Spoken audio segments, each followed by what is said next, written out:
La raison pour laquelle j'ai commencé l'architecture, c'était un peu un accident. C'est parce que je voyais que la ville m'entourait, mais que je ne savais pas lire l'espace et ça me posait question. Je ne savais pas déchiffrer, je ne savais pas dire pourquoi une architecture était bien ou pas bien, pourquoi cette configuration-là me posait question. Et c'était l'école à côté de l'Ergue, Saint-Luc. Je voyais qu'il travaillait fort et je me suis glissé dans 2-3 cours et puis petit à petit j'ai bifurqué complètement vers l'architecture. Ce qui me plaît en architecture, l'espace, tout simplement, caractère aussi ludique ou labyrinthique que l'espace peut avoir. J'adore marcher, courir dans des bâtiments.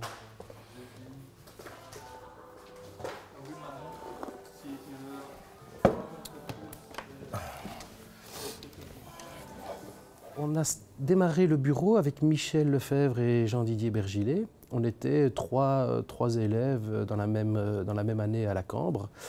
Et on a commencé à travailler ensemble, d'abord dans le cadre de l'école.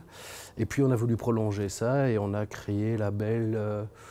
je crois que c'était plus ou moins en 2006, parce qu'en 2006, on a remis un dossier pour la Biennale de Venise, pour représenter la communauté française à la Biennale de Venise, avec Véronique Paté à l'époque. Et on a été repris, et voilà, l'aventure a commencé comme ça. Je travaille depuis 2009 pour la Belle Architecture, et j'ai rejoint Michel et Thibaut qui avaient déjà monté cette structure au préalable, et je les ai rencontrés durant mes stages.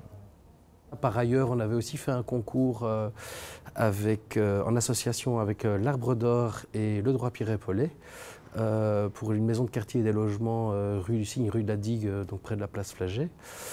C'était notre premier concours qu'on a remporté à l'époque. Voilà, c'est comme ça que ça s'est mis en route.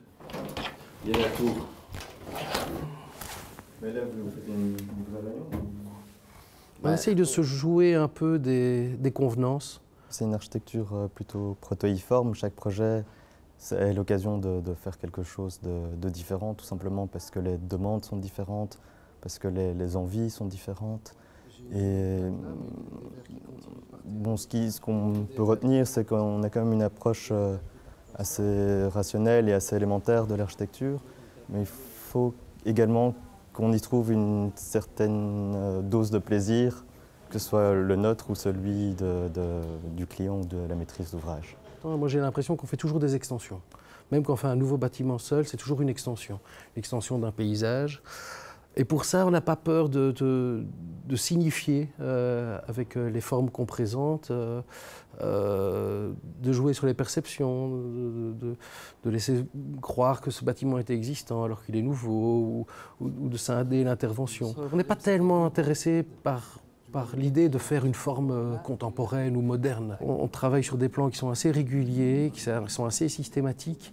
L'idée est de donner une sorte de rythme comme ça, pour endormir quasiment le visiteur dans la répétition et finalement réussir à le perdre dans l'espace. Les bouches.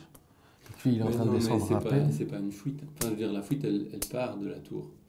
Donc c'est pas un problème. Peut-être dans la salle de la tour. Généralement, on opte pour des raisons de budget en Belgique, on opte pour des matériaux conventionnels, mais on essaye de les placer aux bons endroits et que ça introduise toujours cette notion de plaisir, et même si ce sont des matériaux éprouvés, qu'on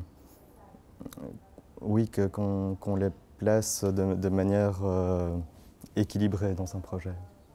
Bien sûr, on essaye de répondre aux normes, aux performances.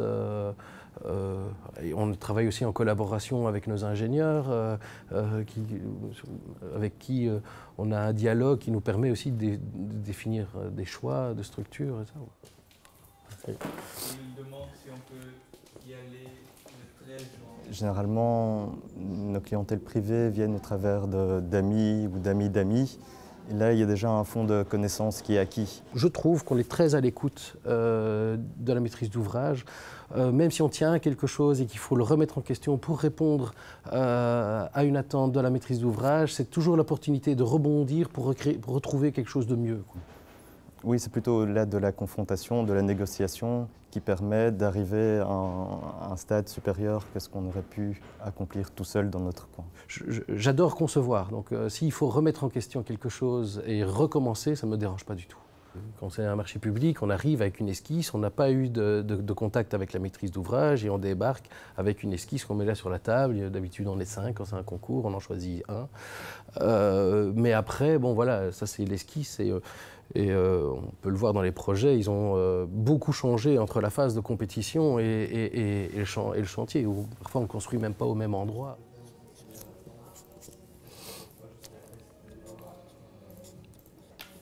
Moi, je fais mes petits croquis et tout ça à la main. Henri dessine très très bien, mais après on a aussi d'autres moyens. On a la maquette, pas beaucoup, in fine. Disons qu'on fait les maquettes réellement quand elles nous semblent utiles. On fait des maquettes pour travailler au centième ou 200e sur des volumétries.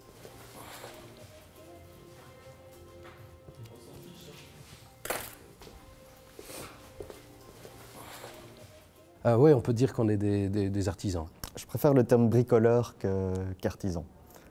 Artisan, ça renvoie vers une tradition corporatiste, alors que je pense que les industriels sont tout aussi des artisans. Lorsqu'ils inventent quelque chose, ils doivent toucher un marché, ils doivent toucher des gens, sinon leurs trouvailles ne sont pas opérationnelles. Et on doit, surtout après le XXe siècle, on doit composer avec l'industrie. Et donc je ne suis pas non plus dans la logique industrielle à tout prix, mais plutôt dans la logique du bricolage, de savoir avec qui composer, avec quoi composer, avec quels matériaux, avec quelles entreprises.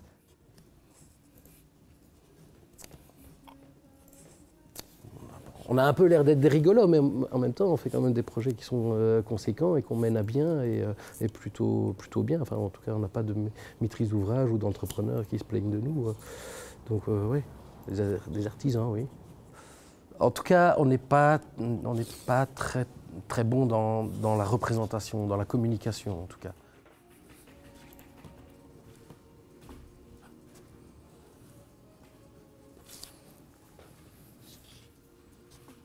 L'architecture contemporaine, nous faisons de l'architecture contemporaine de qualité. C'est une phrase qui est souvent martelée par la communauté française. L'architecture contemporaine de qualité, si je disais non, ce serait quand même inquiétant. Après, sous le terme contemporain, qu'est-ce que ça veut dire? Qu'est-ce que ça veut dire? Surtout dans les tendances, je trouve, actuelles. Où il y a aussi un retour vers un régionalisme, comme ça, où nous aussi, enfin, comme je disais, on attache peu d'importance à la définition d'une forme, mais de qualité, je l'espère, oui, je l'espère. En tout cas, on fait attention au niveau des choix des matériaux, de ne pas regretter, de les avoir mis en œuvre. Ça arrive, on a des projets où on a mis en œuvre certains matériaux et on se dit, ben, on ne le refera plus, quoi. Comment définit-on la qualité? Je pense déjà, si les utilisateurs ne s'en plaignent pas de trop, c'est déjà pas mal.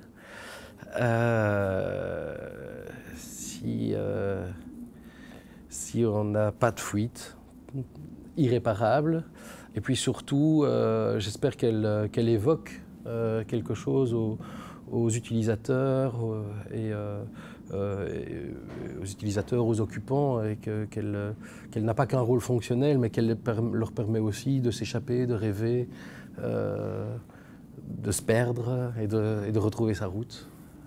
Donc voilà.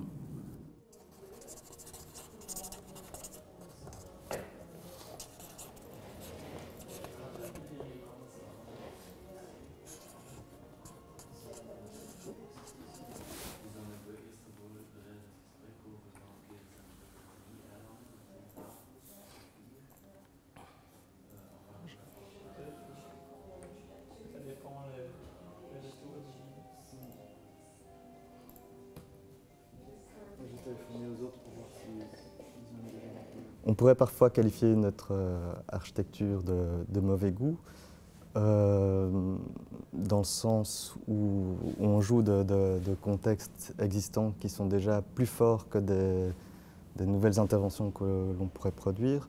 Et on essaye parfois de se rattacher, je pense à deux projets, le projet de l'Overval et le projet de Limel, d'une extension de maison à Limel, où on a simplement prolongé une situation existante. La situation existante était tellement forte qu'il était difficile d'être plus fort que cette situation. Donc pourquoi ne pas la prolonger et de l'accompagner? C'est plutôt une architecture de judo, plutôt d'aller dans le sens des forces en présence. On essaye de faire une architecture qui est élégante, qui n'est pas soumise au mode,